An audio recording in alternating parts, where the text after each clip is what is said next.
Okay, so fear short story. Something that always scared me was this story that my friend told me about a series of nightmares that she had about this guy who would always chase her in all of her dreams. And she said, so he was like a really scary guy, and I like imagined that his face was like this weird mask face thing. And then, so she said that eventually one night, one of the final dreams that she had was that this guy had been like chasing her all day, and that she was like lost in the woods, and she decided to make camp, and she was struggling so hard to light this fire. And I hate the idea of lighting fire anyway, but because it sounds just like really hard. But so she had this book of matches, and she was trying to light a fire, and so that she could see in the woods around her and like sort of know if the guy was coming up or whatever. And so it was gradually getting darker and darker, and so she lit one match after another, and they all blew out. And then finally, it's totally pitch dark in the dream, and she goes and she's on her final match. So she strikes the last match, and as she strikes it, the face of the guy who's been chasing her appears just in front of her and blows out the match her final match. And that is a really scary story to me.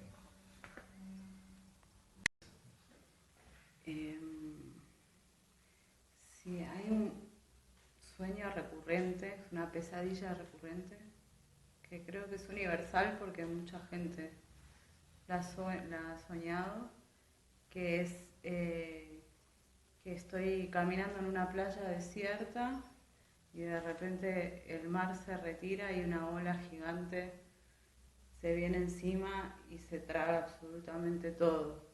Y por alguna razón nunca me llega a absorber del todo, pero es esta sensación de que viene el agua y me tapa. Y siempre me despierto antes de que llegue el agua, la ola. Pronto. Conta. Uma lenda de criança, de colégio, que me assustava quando eu era criança, era a lenda da mulher de algodão. Não sei se é local do lugar onde eu vivia, mas dizia que se você entrasse no banheiro e apagasse e acendesse a luz 3 vezes e desse 2 descargas, a mulher de algodão aparecia. E aí era uma espécie de um espírito de uma aluna que tinha se suicidado na privada, alguma coisa assim. Mas que todo mundo lá em Vitória, pelo menos, tinha muito medo disso. So this is a true story, and I went to France to stay with my boyfriend on an island. He was working there, helping to repair a roof, and it was very exciting to visit. And to get there, you had to take a boat from the mainland to the island, and it was very special time. But the island had a very strange feeling about it. It used to be a leper colony. And one night, the people on the island invited us to stay in a lighthouse. I was so excited to stay in a lighthouse. I've always wanted to stay in a lighthouse, and I was really happy. I couldn't wait to get to the top of the lighthouse and stay there. So me and my boyfriend, we stayed the night in the lighthouse. And we went to bed, and it was the most frightening experience of my life. I couldn't sleep at all, not for a second.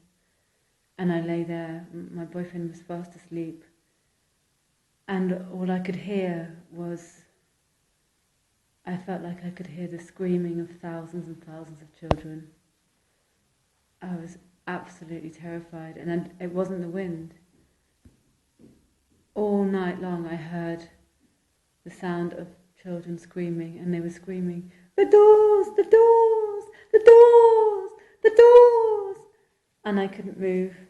I couldn't move to my left or my right, and I had to wait until the sun came up before I could even sleep. And the feeling was that something terrible had happened in the lighthouse, and that thousands of children had died there, that somehow they'd been trapped in this lighthouse and they couldn't get out. And I kind of understood why people who work in lighthouses go mad.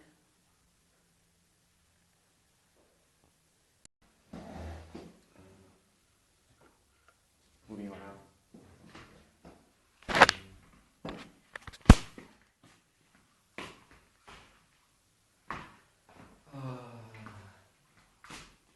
나는 울고 나는 지금 조항과 뭔가 얘기를 하고 녹음을 하려고 하고 있어요. 그리고 그는 내가 무슨 얘기를 하는지 전혀 몰라요.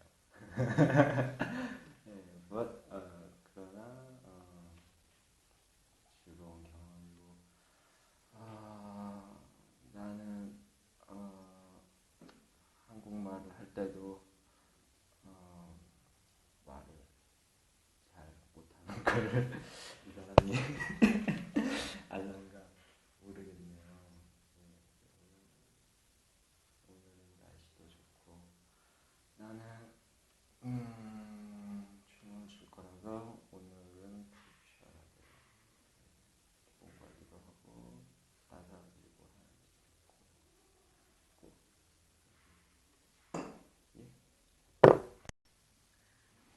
So I had a dream when I was 13 that scared me so much that I had to go and sleep with my parents in their bed for the rest of the night. And that hadn't happened since I was 4 years old. So it's one of those dreams that doesn't sound scary, but it was. And it began with me sitting in front of a white curtain, and it was all quiet. And all of a sudden I saw that I had a gun in my hand, and a voice told me to shoot the gun, and I shot it. And the curtain lifted, and all of a sudden I was on a track, like one of those mine carts from a mine shaft. And I was wheeling down a hill, and I knew that if I reached the end of that hill, I would be somewhere horrible for the rest of my life, for the rest of my waking life, because I knew that this was a dream. And so I knew that I had to wake up, otherwise that would happen, and so I bolted awake in bed and felt very afraid and went to sleep with my parents.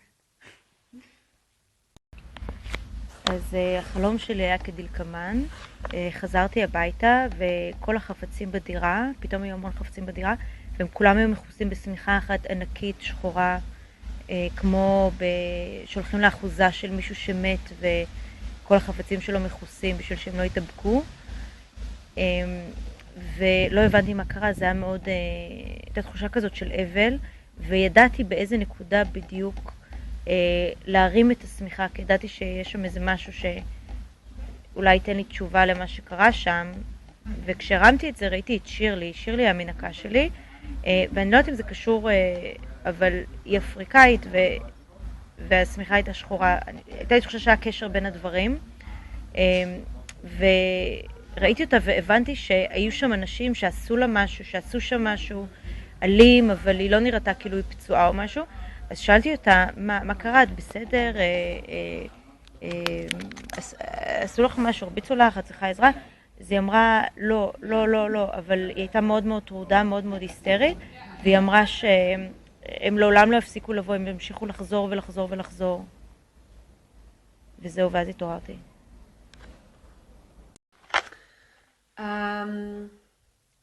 Also, ich bin zusammen mit meiner Schwester zu einem Mann gegangen, in einer kleinen Wohnung mit einem Schlafzimmer und einer Küche. Und es war klar, dass meine Schwester mit diesem Mann die Nacht verbringen sollte für etwas Geld. Und ich war irgendwie da, um sie zurechtzumachen und ihr Haar schön zu machen. Und irgendwie hatte ich ein schlechtes Gefühl und dachte die ganze Zeit, ich kann doch jetzt nicht meine kleine Schwester in die Hände dieses Mannes geben, um Geld zu machen mit irgendwelchen, was auch immer er machen will. Und dann tauchten auf einmal noch mehr Männer auf, da waren 3 Männer und meine Schwester hatte einen schönen Bademantel an, ich habe ihr Haar gemacht und ich hatte eine Schere in der Hand und dachte, die gebe ich ihr für Fatz. Und dann habe ich gedacht, das geht nicht, weil dann finden sie die Schere und dann wissen sie, dass sie sich vielleicht verteidigen will. Und irgendwie ging sie in das Zimmer mit diesen 3 Männern und es war furchtbar zu sehen, dass meine kleine Schwester dort war.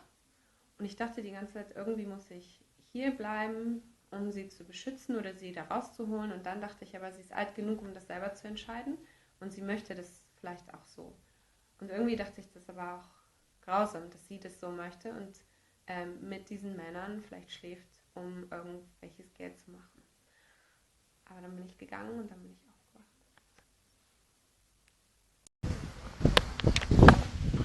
Cuando tenía 10 años, fui a un campamento de la escuela, a un lugar que se llama Ocotal.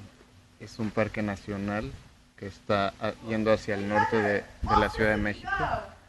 Y pues nos contaron una historia de que hubo una batalla entre una de las tribus locales contra los españoles, y a los españoles que tomaron presos les cortaron la cabeza y la sembraron junto a los árboles. Y me acuerdo que yo no quise salir a caminar porque tenía como... Era loquísimo. Yo me quedé en la fogata con otros amigos, así estábamos como cerditos, así. Porque, pues por el suceso, o sea, de haber pensado que eso había ocurrido en ese lugar, ¿no? Y el año pasado yo recordé eso. Y este lugar también me recuerda eso, porque son como lugares donde han pasado cosas como en el pasado, cosas muy terribles, ¿no? Y no sé, yo soy una persona que vive la autosugestión y creo que sí queda, creo que queda una huella del pasado que marca la atmósfera de los lugares, aún ya no sea parte del presente, pero esos lugares siguen viviendo esa anécdota. Igual en un universo paralelo, en ese pasado sigue sucediendo y sigue sucediendo una y otra vez lo mismo. Y eso me da terror. Pensar que los fantasmas pueden ser seres que viven en otro tiempo y están manifestando su sufrimiento en el mismo espacio en el que nosotros estamos y compartimos. Creo que es todo. Okej, jag är kanske 9 eller 10 år gammal och jag är hemma ensam i min lägenhet. Och det är helt tomt. Jag är hemma med min hund. Jag har en golden retriever, hund som heter Novita. Och vi är hemma och hon helt plötsligt så dyker upp en till hund som ser precis likadan ut som Novita. Och hon har nyckeln. Så jag vet att en av hundarna är ond. Och jag ska pusha ut en av hundarna ur ytterdörren. Och först, eftersom de ser precis likadana ut, så vet jag inte riktigt vilken hund som är vilken. Så jag pushar ut en av hundarna precis när jag stänger dörren. Så inser jag att jag hade pushat upp fel hund. Att det är Novita som jag har pushat ut och jag har den elaka eller den onda hunden kvar i lägenheten. Och hon hoppar upp och tar min nyckel. Och det är min dröm. Jsem uprostřed betonového bazénu, bez vody, nemůžu se dostat ven, nikde nejsou schody. Cítím se, jak kdybych se topila. Nemůžu se nadechnout, nemůžu se dostat ven. Potom se mi podaří zlétnout. Letím. Je to krásný pocit, ale pak si uvědomím, že vlastně nevím, jak se lítá. Začnu prudce padat k zemi.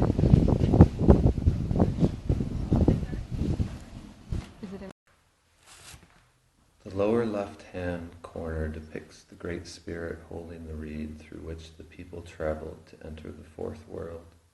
The people had the choice of taking either of two paths. The upper horizontal line is the materialistic path, while the lower line is the spiritual path. The first vertical line, just before the circles, represents the moment that the white people return to the Hopi land. In the actual petroglyph, the people on the top line are connected with their heads, which indicates their disassociation from their spirituality and the Creator. The first two circles represent World War I and II.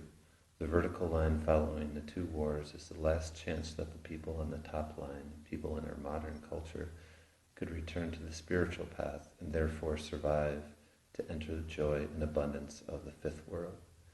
The materialistic path then becomes jagged and gradually fades away.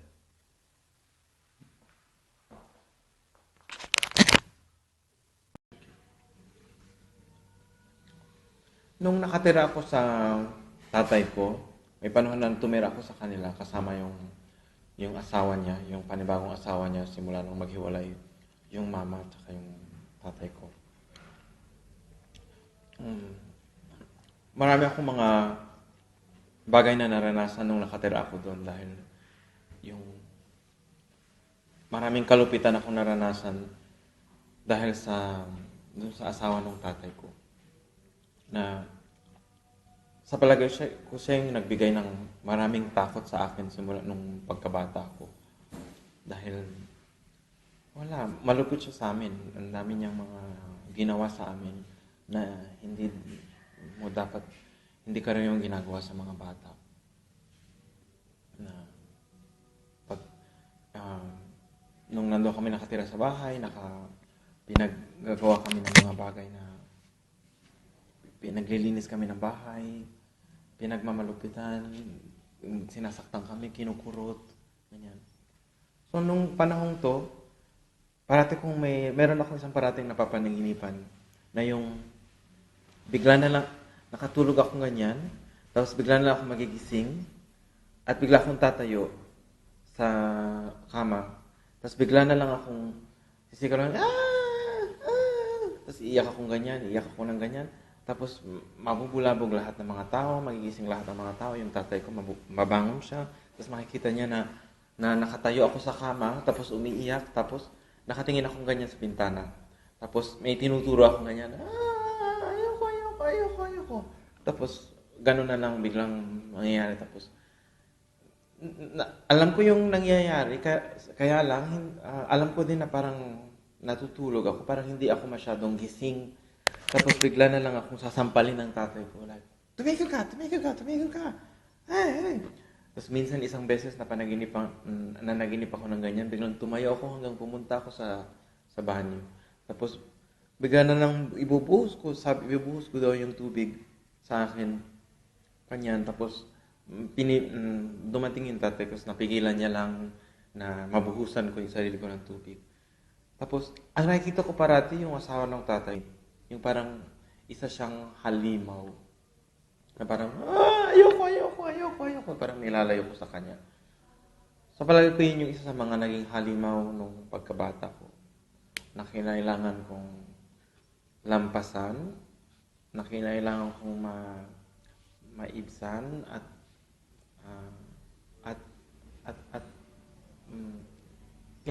makawalain yung takot na naramdaman ko nung mga panahon yun. Okay, so when I was 11 years old, I just went to bed and I switched the lights off. And you know when you like just getting comfortable and you just start to sleep, and there were lights on outside, so the room wasn't very dark. And I was just falling asleep and I heard like this funny sound like coming from under my bed. And then I thought, rather just pretend that it's not happening because, you know, it's nothing and you're just paranoid. And then my whole mattress lifted up. Like the whole side of the bed lifted up and it fell down and it lifted up again and it was like my nightmare was actually real. And I couldn't tell if I was awake or asleep. And it was my brother. He had hid under my bed for 2 hours. He was under my bed for 2 hours waiting for me to go to sleep so he could find the perfect opportunity to scare me. Check. But seriously, let's do another one. So, in my thesis year, or the year before my thesis year when I was in grad school, I got really into ghost hunting, and I wanted to make an installation about ghost hunting, like in Portland. So, I did a couple of weird ghost hunts, and none of them really went that well, except for one. We were at this park in St. John's, it's like a little like city away from Portland. It's not a city, it's like a village. It's a village. And we were at the park there, and there's like this story that this girl was murdered in that park. And it like has different versions of like how she was murdered in every story I've read about it. But like she's like one of the most famous ghosts in Portland. Like you go to the park and you can like hear her or whatever. So I went down there with like a team of people. Like, there was somebody videotaping, somebody doing audio recording, somebody drawing, just free drawing. It was like an art-inspired ghost hunting team. And I had a camera, and we were, like, calling out to her, like, calling her name. And then we all hear this, hello, like, scream out of nowhere. And saying, hello, like that. And everyone's like, oh my God, did you hear that? Did you hear that? Oh my God, did you hear that? And, hold on. I was like, yeah, I totally heard that. Everybody heard that. A week later, everybody that was there, I got them, I'm doing this for a reason. I got them to my house to interview them afterwards, to ask them if they had seen or heard the ghost. And all of them said no in the interviews. Like you could, I mean, I can plug in my hard drive and show you. Like everybody's like, I didn't hear anything. Everybody else screamed. I don't know. And then on the video, when I was videotaping it, you actually hear it, the voice, but it doesn't sound like it's saying hello. It sounds more like like it's a ghost. Do you want to see it? Okay. It was a day like any other day. It was a sunny day. Ronnie Reagan down the road ran a dump on his property. And he would get in arguments with our neighbor Chuck about which way to drive around the cul-de-sac when he was taking the garbage to the dump. And there were little kids on the street. He didn't want them to get hit by cars. So Chuck got really angry at Ronnie. And one day Chuck set up a video camera to catch him going around the cul-de-sac the wrong way. And that day, the dump truck came through the wrong way, and Ronnie got really upset. And Chuck and Ronnie pulled their guns on each other. And Ronnie shot Chuck in the heart, and he died. And then every time that I walk through the woods near Chuck's house after then, I could feel a strange presence.